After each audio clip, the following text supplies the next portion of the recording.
Na festa de formatura da escola de medicina do meu noivo em Miami, financiada pelos meus $900 mensais e 6.000 por semestre, ele disse à segurança: "Ela não pertence a este lugar." A mãe dele riu. "Pensaste que fazias parte desta família." Eu não discuti. Apenas sorri. Saí sem fazer cena e elaborei um plano silencioso do qual ele se arrependeria. "Ela não pertence a este lugar." As palavras cortaram o ruído da celebração, afiadas e súbitas como vidro partido. Fiquei imóvel no meio do passo, a taça de champanhe a tremer na minha mão, enquanto a voz do Kevin, a mesma que murmurava para sempre contra minha pele tantas noites, descartava minha existência com uma crueldade casual. A gargalhada da mãe dele, Diana, seguiu-se, fria e cortante. "Pensaste que fazias parte desta família. Mas estou a adiantar-me. Esse momento viria mais tarde. Primeiro precisas de entender quem eu sou realmente. O meu nome é Raquel Mitchell. Para a maioria das pessoas no Hospital Geral de Miami, sou apenas mais uma administradora sobrecarregada, a ganhar $900 por mês, a esticar cada cêntimo para apoiar o meu noivo na escola de medicina. A mulher que leva almoços caseiros em recipientes reutilizados. Aquela que veste os mesmos 3 conjuntos profissionais, rotacionados cuidadosamente para parecerem um guarda-roupa diverso. A namorada esforçada que, de alguma forma, consegue transferir $6.000 por semestre para pagar as propinas do Kevin. O que ninguém sabe, o que escondi meticulosamente durante 3 anos, é que sou, na verdade, a única filha de Arthur Mitchell, cujas propriedades Mitchell dominam o horizonte de Miami. Aquela conta bancária modesta que consulto ansiosamente na cantina do hospital é uma fachada cuidadosamente mantida. O dinheiro verdadeiro está num fundo fiduciário que faria o queixo do Kevin cair se alguma vez visse o saldo. Esta manhã seguiu a mesma rotina exaustiva. Acordei às 5h30 da manhã no meu pequeno apartamento. Sim, mantenho 2 residências. E vesti uma blusa simples que comprei deliberadamente numa loja de descontos. Peguei na calculadora enquanto fingia equilibrar o talão de cheques no balcão da cozinha, criando a aparência de luta financeira que o Kevin já espera. "Amor, não te esqueças de que preciso do pagamento das propinas até sexta-feira", lembrou Kevin, sem levantar os olhos do seu jornal médico. Estava estendido no meu sofá gasto, o seu relógio de marca, que dizia ser uma réplica, a apanhar a luz da manhã. "Está tratado", respondi, como sempre faço. Ele beijou-me a testa distraidamente antes de sair. "És a melhor. Não sei o que faria sem ti." "Nem eu, Kevin. Nem eu." Às 7h da manhã, já estava na minha secretária no departamento de administração do hospital, a processar pedidos de faturação médica. Um trabalho para o qual estou sobrequalificada, com o meu MBA de Wharton. Mas é a cobertura perfeita. Ninguém questiona por que é que a filha do patrão teria um cargo mal pago no hospital. Porque ninguém sabe que sou a filha do patrão. Na hora do almoço, saí para atender um tipo diferente de chamada. O investimento em Singapura subiu 12%, informei o meu pai, falando suavemente para garantir privacidade. Devíamos avançar com a propriedade perto de Brial antes do fim do trimestre. "Raquel, esta farsa já dura tempo demais", suspirou Arthur, a sua voz transmitindo a habitual mistura de preocupação e frustração. "Estás a gerir milhões em imobiliário enquanto finges mal conseguir pagar a renda. Por quê? Por um homem que nem sabe quem tu realmente és." "É exatamente por isso que preciso de fazer isto, pai", respondi, vendo os funcionários do hospital passarem, sem saberem que a mulher de sapatos sensatos estava no meio de uma negociação de vários milhões. Kevin apaixonou-se por mim, não pela fortuna Mitchell. O silêncio do meu pai disse tudo. "Jantar de sexta-feira, como sempre?" perguntei, mudando de assunto. "O teu quarto está sempre pronto", respondeu ele, com um tom mais suave. "A Margot está a fazer o teu prato preferido." Sorri, pensando na nossa antiga empregada de longa data. "Diz-lhe que estou ansiosa. Estas transições de sexta-feira são a parte mais brusca da minha vida dupla. Saio do hospital como Raquel, a administradora. Conduzo até uma garagem discreta e troco de roupa no banco de trás do meu Honda modesto. Depois, passo para o BMW que mantenho lá, conduzo até a propriedade da família à beira-mar e atravesso aquelas portas imponentes como Raquel Mitchell, herdeira e prodígio dos negócios. Na última sexta-feira, cheguei e encontrei o meu pai no escritório a rever avaliações de propriedades. Olhou para mim quando entrei, o rosto iluminando-se apesar das preocupações. "Aí está a minha menina." Abraçou-me, Depois segurou-me à distância de um braço. Estás com ar cansado, Raquel. Turno duplo, expliquei, acomodando-me na poltrona de couro em frente dele. Todo este segredo não é saudável, disse ele, servindo-me um copo de vinho de uma garrafa que custava mais do que o meu suposto salário mensal. Se esse homem te ama verdadeiramente. É isso que preciso de descobrir, interrompi suavemente. O amor que se baseia em riqueza não é amor nenhum. Foste tu que me ensinaste isso, depois da morte da mãe e quando os amigos desapareceram. O anel de noivado brilhou quando peguei no copo de vinho. Era pequeno. Um diamante de 1/4 de quilate num engaste simples. O Kevin tinha-me oferecido com grande dramatismo, dizendo que poupara durante meses. Eu valorizava-o mais do que as joias de família guardadas no cofre, acreditando que representava verdadeiro sacrifício. O que eu não sabia na altura era que o Kevin tinha comprado um Rolex para si mesmo, exatamente na mesma semana. Finalmente marquei a data, disse ao meu pai, mudando de assunto. Depois da cerimônia de formatura do Kevin no próximo mês. Na festa de celebração. Já comprei a Penthouse com vista para o campus do hospital. Vou dar-lhe as chaves lá. Mostrar-lhe quem eu realmente sou. As sobrancelhas do Arthur ergueram-se. E tens a certeza de que isso é sensato? 3 anos, pai. 3 anos a provar que ele me ama por mim. Não pelo que o meu apelido pode proporcionar. Quando for médico, as nossas vidas podem finalmente fundir-se como deve ser. O meu pai não pareceu convencido, mas respeitou a minha decisão. A verdade que nem eu conseguia admitir, naquela altura, era que pequenas dúvidas já tinham começado a formar-se, pequenas inconsistências nas histórias do Kevin, momentos em que a máscara parecia escorregar. Na manhã seguinte, estava de volta ao modo administradora, a rever relatórios orçamentais na minha secretária, quando Kevin apareceu de surpresa. Almoço, sugeriu, mostrando o sorriso que, pela primeira vez, me fizera o coração saltar. Sentamo-nos na cantina do hospital, os meus sanduíches caseiros em contraste gritante, em contraste com as refeições caras para levar que ele trazia. Observei-o a falar animadamente sobre um diagnóstico difícil, tentando ignorar a pergunta persistente. De onde vinha o dinheiro para essas refeições frequentes para levar, quando ele dizia ter dívidas estudantis esmagadoras? Mal posso esperar até podermos pagar férias a sério, disse ele, gesticulando com o garfo, nada mais destas restrições de orçamento. Assenti, pensando nas chaves da Penthouse escondidas na minha gaveta em casa, imaginando a cara dele quando percebesse que a mulher que ele escolheu, a Raquel comum e simples, podia dar-lhe tudo o que ele sonhava e mais ainda. Só mais umas semanas, disse suavemente, até a formatura. Deus, sim, finalmente. Até tudo mudar. Acrescentei, sem saber na altura o quão proféticas seriam essas palavras. Essa noite saí mais cedo, conduzindo até a Penthouse que tinha comprado perto do hospital. A surpresa de formatura que representava a fusão das minhas duas vidas. De pé naquele espaço vazio com janelas do chão ao teto com vista para Miami, permiti-me imaginar o nosso futuro ali. A casa que construiríamos assim que o fingimento terminasse, assim que ele soubesse quem eu realmente era. A ironia não me escapava. Criei esta elaborada mentira para garantir que o Kevin me amava autenticamente, e não pela minha fortuna, mas ao fazê-lo nunca lhe permiti conhecer a Raquel autêntica. Só mais umas semanas, murmurei para as divisões vazias, e sem mais mentiras entre nós.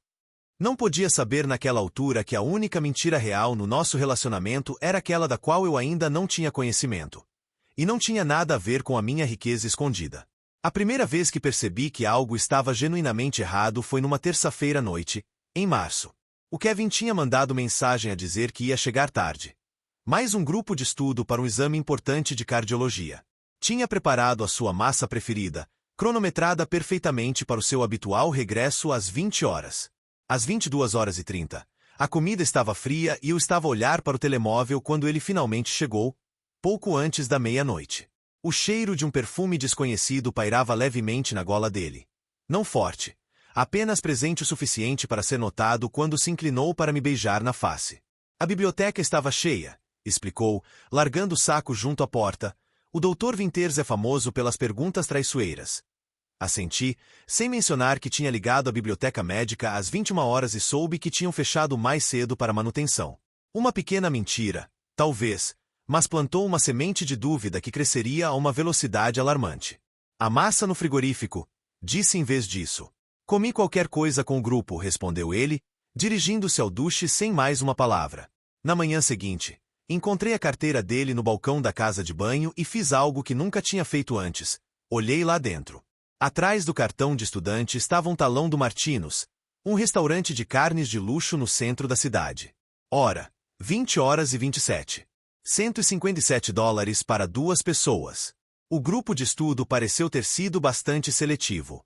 Esta pequena descoberta desencadeou uma mudança subtil na minha percepção. De repente, comecei a notar padrões que antes me escapavam. A narrativa do estudante de medicina sem dinheiro que o Kevin cuidadosamente construiu começou a mostrar inconsistências, como um casaco barato a desfazer-se nas costuras. Este sítio é tão apertado. Queixou-se o Kevin no fim de semana seguinte, gesticulando em volta do meu apartamento propositadamente modesto. Não percebo por que não procuras algo melhor. Mesmo com o teu salário, devem existir opções mais decentes. É o que posso pagar, respondi simplesmente, mantendo a fachada enquanto me perguntava por que é que o apartamento que era acolhedor quando nos conhecemos, agora era apertado, 3 anos depois.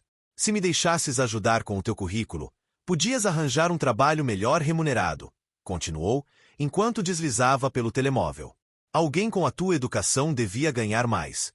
A ironia de ele estar a dar conselhos de carreira à filha de Arthur Mitchell, que gere um portfólio imobiliário avaliado em centenas de milhões, não me passou despercebida. Mas algo mais sombrio escondia-se por trás do seu súbito interesse na minha situação de vida. Se supostamente eu estava com dificuldades financeiras, por que é que ele me pressionava a esticar-me ainda mais com um apartamento mais caro? 2 dias depois, encontrei a resposta enquanto procurava um brinco perdido no saco de fim de semana do Kevin. Os meus dedos tocaram num pequeno saco de veludo.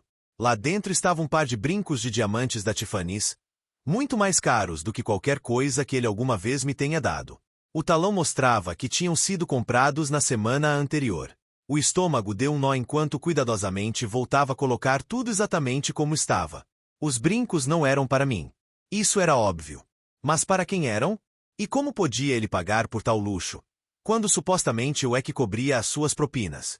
Não disse nada, mas comecei a prestar mais atenção às nossas finanças. O Kevin sempre foi vago sobre os seus empréstimos estudantis e contribuições da família. Agora, comecei a acompanhar discretamente cada dólar que lhe dava em relação às suas despesas reais. Os números não batiam certo. Milhares desapareciam num vazio inexplicável. A festa de Natal do hospital, em dezembro, trouxe o sinal de alerta seguinte. Passei semanas a preparar-me, escolhendo um vestido suficientemente bonito para ser apropriado, mas não tão caro que levantasse questões sobre o meu orçamento fictício.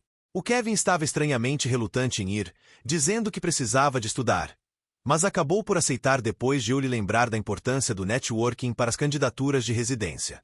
Chegamos separados. Eu tinha estado a trabalhar até tarde a finalizar relatórios de fim de ano. Quando entrei no salão, vi o Kevin junto ao bar com um grupo de residentes. Ao aproximar-me, ouvi-o a meio da conversa. Só estou à espera da oportunidade certa depois da formatura. A minha colega de casa trabalha na administração aqui. Na verdade, ali está ela agora. Colega de casa. Não noiva. Não namorada. Colega de casa. Ele viu-me e a expressão dele vacilou por um momento, antes de se recompor. Raquel, estava mesmo a falar de ti. Corrigiu-se depressa. Quer dizer, da minha noiva. Ao longo da noite, apanhei o olhar nervosamente para a entrada, a verificar o telemóvel repetidamente. Quando perguntei por quem ele estava à espera, ele riu-se alto demais e disse que estava a monitorizar os resultados laboratoriais de um paciente à distância. Mais tarde nessa noite, enquanto Kevin estava na casa de banho, o telemóvel dele acendeu-se no balcão. Não devia ter espreitado, mas algo obrigou-me, a pré-visualização da mensagem brilhava de forma zombeteira. Com saudades tuas esta noite não posso esperar até acabares de brincar ao médico com a Jane sem graça ontem à noite foi incrível mesma hora este fim de semana. Quando Kevin voltou, levantei o telemóvel dele. Recebeste uma mensagem. Ele agarrou-o rapidamente, espreitou o ecrã e o seu rosto passou por uma impressionante série de microexpressões antes de se fixar num aborrecimento forçado. Spam, murmurou, apagando a mensagem. Estes burlões estão a ficar mais pessoais. Assenti como se acreditasse nele, mas algo quebrou-se permanentemente dentro de mim naquela noite. O perfume. Os recibos. Os brincos. O comentário sobre a colega de casa.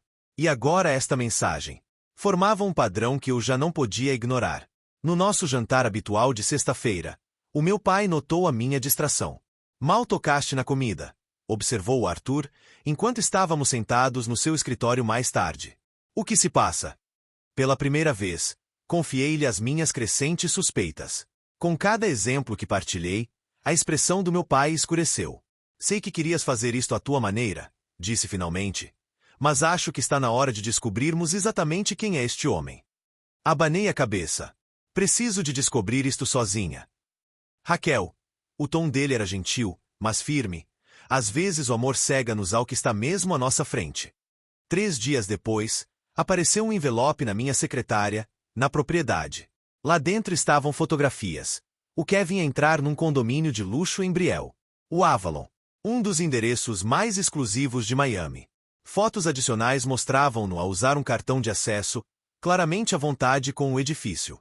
Segundo as notas do detetive privado, ele visitou o local 3 vezes na última semana, tendo pernoitado 2 vezes. Ele tem um apartamento lá? Perguntei, incrédula, ao meu pai, espalhando as fotos na sua secretária.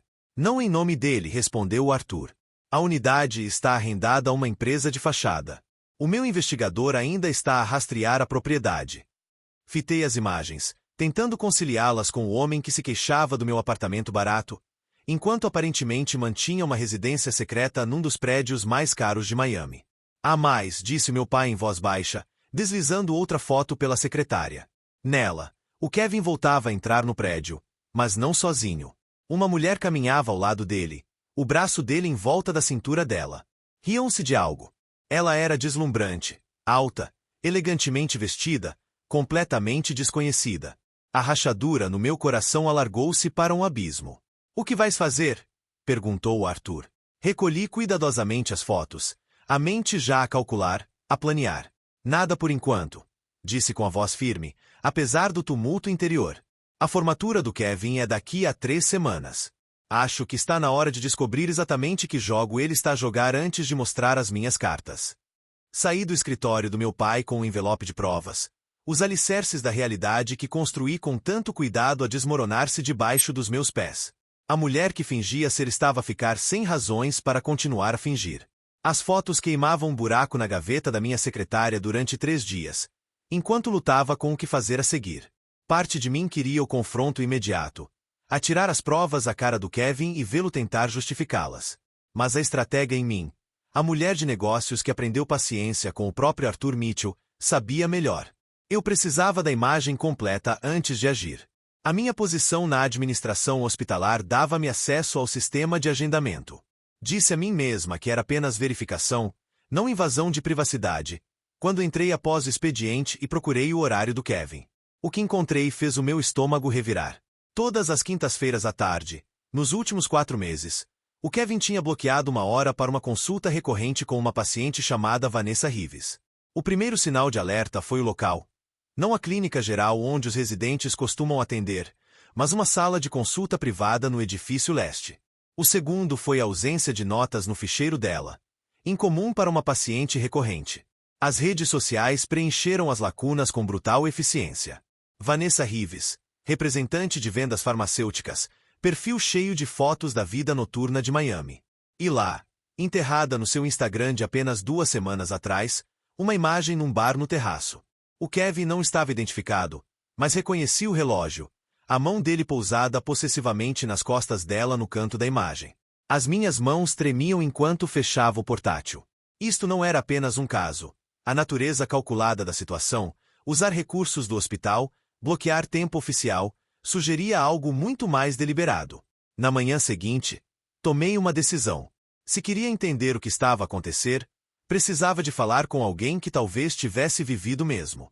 Alguém que conhecesse o Kevin antes de mim. Encontrar Alton Sullivan não foi difícil. Transferiu-se para o Baptist Health há 2 anos, por volta da altura em que eu e o Kevin começamos a namorar. Enviei-lhe um simples e-mail a solicitar uma reunião sobre coordenação de pessoal entre hospitais, usando meu cargo administrativo como disfarce. Encontramo-nos num pequeno café a meio caminho entre os nossos hospitais. Alton chegou com um aspecto profissionalmente impecável, mas cautelosa, o cabelo ruivo preso num rabo de cavalo. O reconhecimento passou pelo seu rosto quando me viu. És a noiva do Kevin, disse antes que eu me apresentasse. Vi a tua foto na secretária dele. Assenti, de repente sem saber como prosseguir. Desculpa o pretexto sobre a coordenação hospitalar. Ela estudou-me por um momento, depois suspirou. O que é que ele fez? A franqueza da pergunta apanhou-me desprevenida. Acho que ele está com outra pessoa. Talvez com várias. E queres saber se isto é um padrão, concluiu, fazendo sinal para pedir café. Quanto é que o estás a sustentar financeiramente? A pergunta atingiu-me como um golpe físico. O que queres dizer? Propinas? Renda? Despesas de vida? Ela não estava a ser cruel, apenas factual. No meu caso, foram cerca de $30.000 ao longo de 18 meses. Fiz turnos extra. Estiquei os cartões de crédito. Ele dizia que estávamos a investir no nosso futuro. A minha garganta apertou-se. Por que é que mudaste de hospital? Porque depois de o apanhar com outra, uma estudante de farmácia chamada Bianca, ele tornou a minha vida insuportável. Disse aos colegas que eu era instável, que andava a persegui-lo depois de uma breve relação. As mãos dela apertavam a caneca com força. Foi mais fácil recomeçar do que lutar contra os boatos. Hesitei. Ele pediu-te valores específicos? Pagamentos regulares. Ela olhou para mim com atenção. 6.000 por semestre para propinas. Mais emergências. Como é que sabias? O valor idêntico não podia ser coincidência. Foi apenas um palpite. Altum inclinou-se para a frente. Ouve, Raquel. O Kevin não é apenas um traidor. Ele é sistemático. Depois de acabarmos, encontrei apontamentos que ele mantinha sobre mim. Quanto eu ganhava? A previsão de promoção. Até a situação financeira dos meus pais. Como se eu fosse um investimento a ser analisado. O meu pulso acelerou. Sabes como contactar a Bianca? Trabalha agora para Meridian Pharmaceuticals, disse Altum, tirando o telemóvel. Mantemos contato, tipo um grupo de sobreviventes a dois. Sorriu com amargura. 3. Contando contigo. A Bianca aceitou encontrar-se conosco nessa mesma tarde. Chegou com o aspecto de alguém que já tinha processado a sua raiva e emergido mais forte. Fato de marca, passo confiante, olhos que transmitiam compaixão quando se cruzaram com os meus. Paguei-lhe o curso preparatório para o MCT, explicou, durante um chá gelado. Paguei as candidaturas às faculdades de medicina. Cobri a renda enquanto ele estudava. E de repente, já não o apoiava o suficiente nos sonhos dele. 2 semanas depois, estava com Altum, acrescentou ela com amargura, que tinha melhores ligações no hospital. E depois passou para ti, disse a Bianca gentilmente, com a tua posição na administração. Engoli em seco.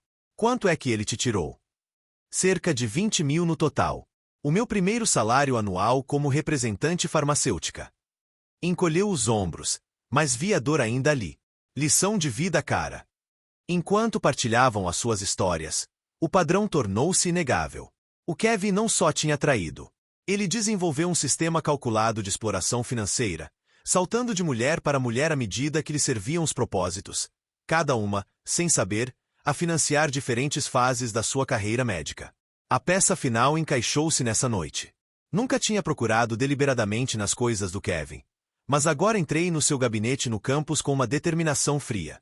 As gavetas de cima não tinham nada em comum. Jornais médicos, estetoscópio, barras de proteína. A gaveta de baixo estava trancada. Mas a pequena chave que encontrei escondida no candeeiro da secretária em casa serviu perfeitamente. Lá dentro estava um caderno em couro. Não era um diário, era algo muito mais arrepiante. Folhas de cálculo. Contas. Nomes com notas detalhadas. Bianca Martinez. Família classe média mas estável. Salário. $65.000 com potencial de comissão. Boa para despesas iniciais de escola médica, mas crescimento a longo prazo limitado. Apego emocional a formar-se demasiado depressa. A tornar-se exigente quanto ao compromisso.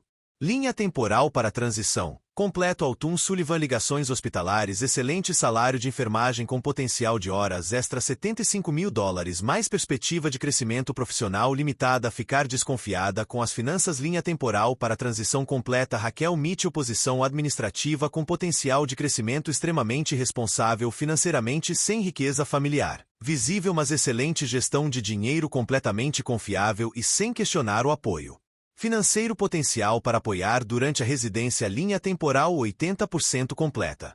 Os meus dedos tremiam enquanto virava para a entrada mais recente Vanessa Rives ligações familiares à comunidade médica de Brickell Pai na administração do Miami Central rendimento $90 mil mais bônus farmacêuticos riqueza familiar significativa acesso a apartamento já garantido linha temporal para transição preparativos completos à espera da confirmação de residência. Antes de finalizar, a última página continha um gráfico detalhado um verdadeiro portfólio de investimentos de mulheres com montantes extraídos tempo investido e cálculos de retorno sobre investimento eu estava listada como o investimento mais bem-sucedido até a data com mais de $140 mil contribuídos ao longo de 3 anos abaixo do meu nome havia uma nota que me gelou o sangue.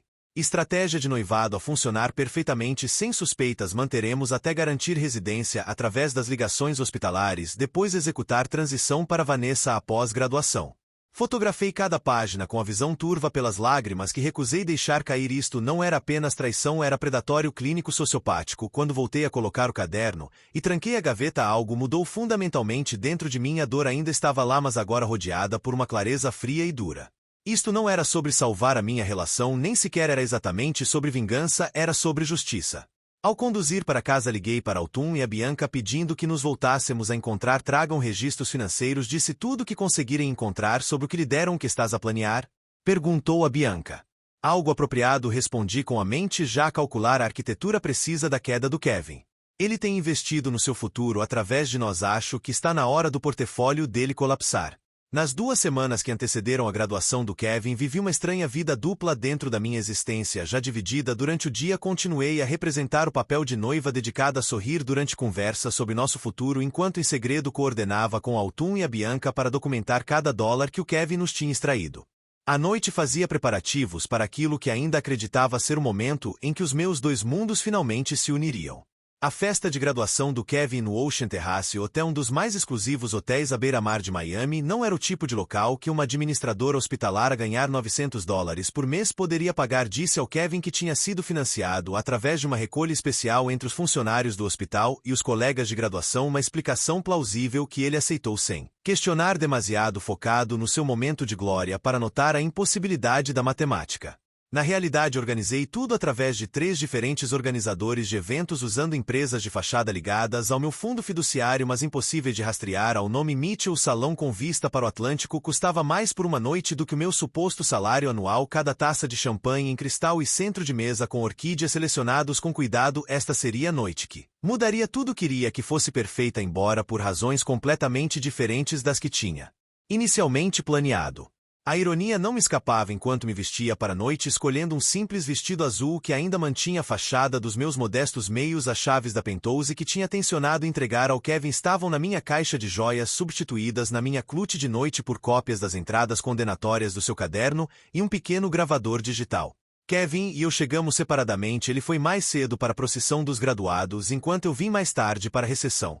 No momento em que entrei no salão cintilante senti que algo estava errado as conversas gaguejavam à medida que eu passava trocavam-se olhares seguido de sussurros uma mulher que eu não reconhecia estudou-me com divertimento mal disfarçado antes de se virar para sua companheira com um comentário que provocou risos desconfortáveis. Kevin estava do outro lado da sala com o traje de graduação rodeado de admiradores a sua mãe Diana ao lado tinha voado de Boston especificamente para a cerimônia a primeira vez que nos encontrávamos pessoalmente apesar do nosso noivado de 3 anos.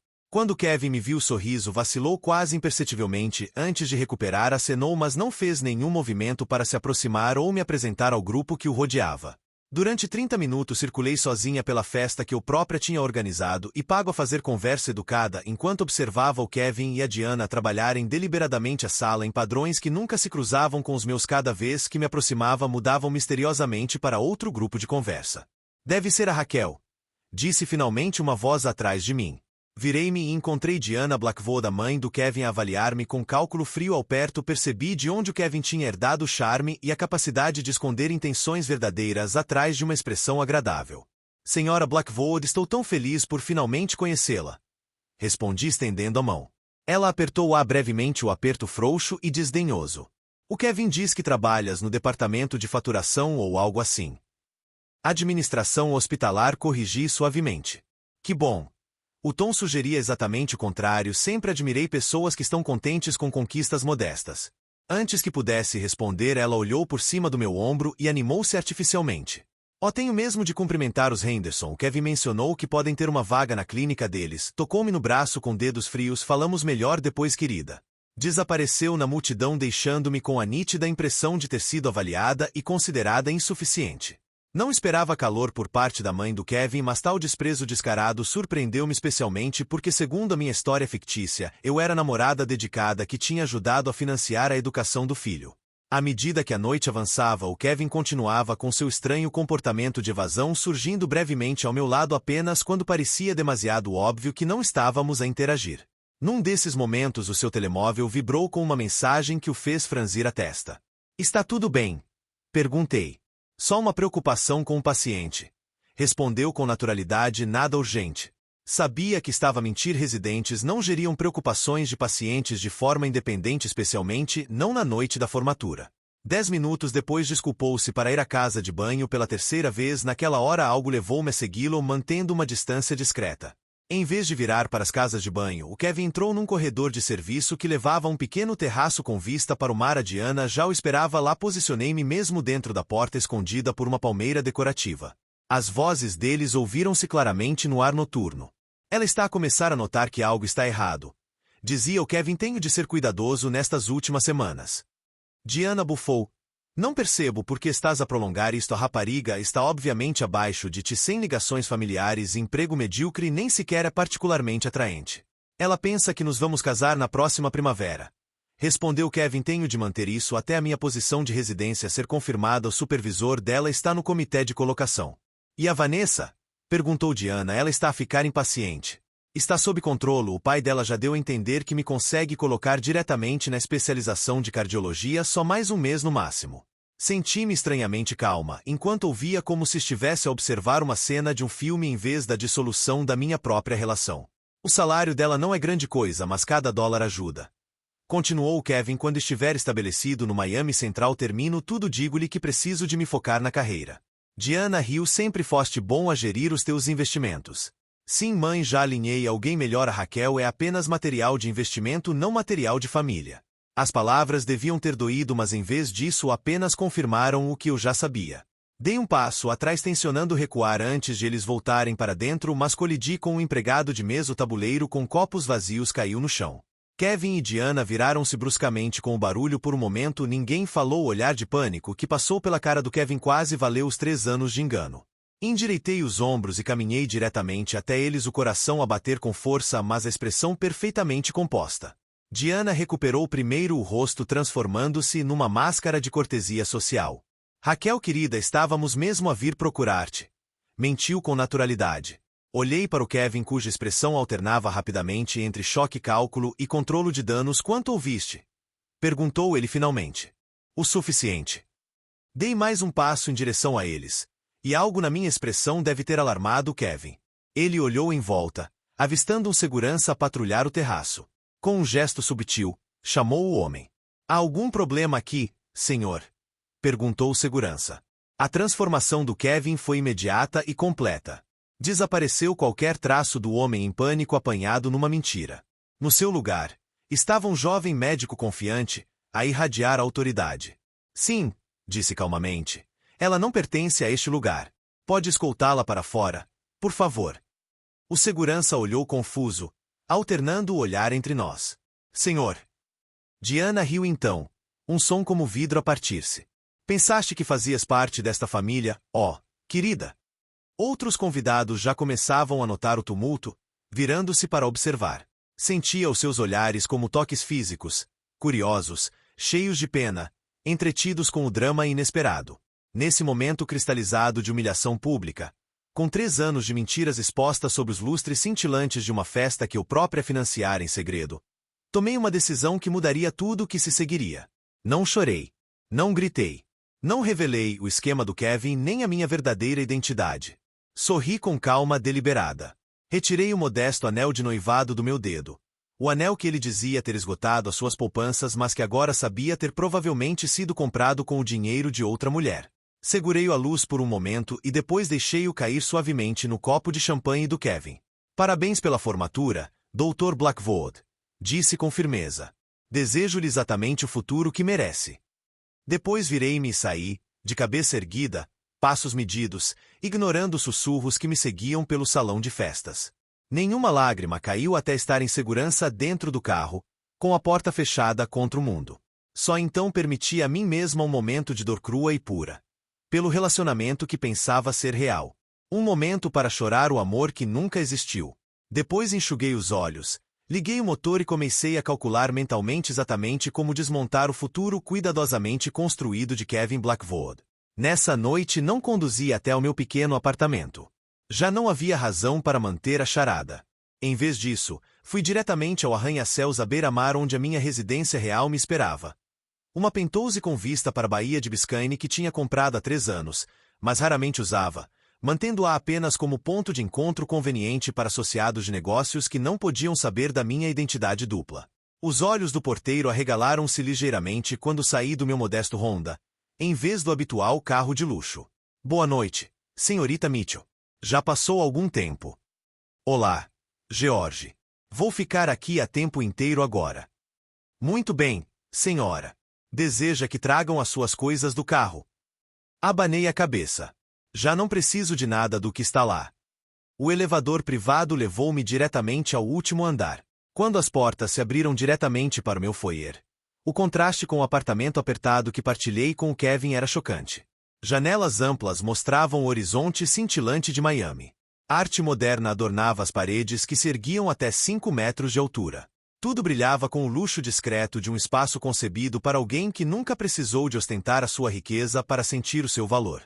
Tirei os sapatos de salto alto e caminhei descalça sobre o mármore fresco até a casa de banho principal, despindo meu vestido azul acessível pelo caminho. O duche escaldante onde entrei parecia um ritual de purificação, lavando não só a humilhação daquela noite, mas 3 anos de diminuição deliberada. Enquanto a água quente batia contra minha pele, permiti-me exatamente 10 minutos de luto. 10 minutos para chorar não apenas o Kevin, que nunca fora o homem que pensei, mas o sonho que ele representava, a possibilidade de ser amada por mim mesma, e não pelo meu apelido ou fortuna. Quando saí envolta num hobby de pelúcia, a pele rosada pelo calor estava transformada. A administradora tímida desaparecera. No seu lugar estava Raquel Mitchell, filha de Arthur Mitchell, herdeira de um império imobiliário e uma mulher de negócios formidável por mérito próprio. Ignorei as 17 chamadas não atendidas e as 29 mensagens do Kevin, cada uma mais desesperada do que a anterior, à medida que ele percebia o que a sua crueldade casual poderia custar-lhe. Em vez disso, fiz uma chamada diferente. Pai, sou eu. Tinhas razão. Estou pronta para ser uma Mitchell outra vez. O plano juntou-se com precisão clínica nas 48 horas seguintes. Não desperdicei energia em gestos dramáticos ou explosões emocionais. O Kevin tratou-me como um investimento de negócios. Eu devolveria o favor, desmontando sistematicamente o futuro que ele construiu às custas das mulheres que explorou. O meu primeiro movimento oficial aconteceu na manhã de segunda-feira. Em vez de me apresentar ao meu modesto gabinete administrativo, entrei na suíte executiva do Hospital Geral de Miami e pedi uma reunião com o Dr. Harold Winters, presidente do conselho. Raquel, cumprimentou ele calorosamente, levantando-se da sua secretária. Já nos tínhamos encontrado em várias funções de caridade ao longo dos anos, embora ele nunca tivesse associado o meu nome ao da funcionária do hospital. O seu pai mencionou que poderia passar por aqui. Em que posso ajudar? Coloquei uma pasta fina sobre a sua secretária. Gostaria de me apresentar corretamente, Dr. Winters. Sou Raquel Mitchell, filha de Arthur Mitchell e, desde esta manhã, acionista maioritária do Coastal Medical Group. As sobrancelhas dele subiram rapidamente. O Coastal Medical Group era a empresa-mãe que operava 3 grandes hospitais na zona de Miami, incluindo o Hospital Geral de Miami. Na verdade, estive a trabalhar na administração aqui durante 3 anos. Continuei calmamente. A aprender o negócio desde a base, por assim dizer. Não fazia ideia, disse ele, claramente a recalibrar a sua percepção de quem exatamente estava diante dele. Poucas pessoas sabiam. Isso foi intencional. Abri a pasta, revelando um documento com o logotipo do hospital. Acredito que esta é a lista de recomendações atual da Comissão de Colocação de Residência. Gostaria de discutir algumas preocupações que tenho sobre um dos candidatos, O Dr. Kevin Blackwood. Quando saí do gabinete do Dr. Winters, o futuro cuidadosamente orquestrado do Kevin no Hospital Geral de Miami tinha evaporado. Sem cenas. Sem drama. Apenas o poder discreto da influência bem aplicada. O meu passo seguinte foi o escritório de Patrícia Alvarez, uma das advogadas mais respeitadas de Miami, especializada em fraude financeira. O padrão é claro. Observou ela ao rever a documentação que compilei com o Altum e a Bianca. Isto não é apenas uma falha moral. É potencialmente criminal. Ele deturpou intencionalmente as suas intenções para obter apoio financeiro de várias mulheres. Não me interessam acusações criminais, esclareci. Isso seria demasiado público, demasiado confuso. Quero restituição para Altum e a Bianca. E quero que seja feito de forma discreta, mas completa. E para ti? Perguntou ela. Sorri. Tenho outros planos para minha própria restituição. Enquanto a Patrícia começava a preparar os fundamentos legais, voltei a minha atenção para Diana Blackwood.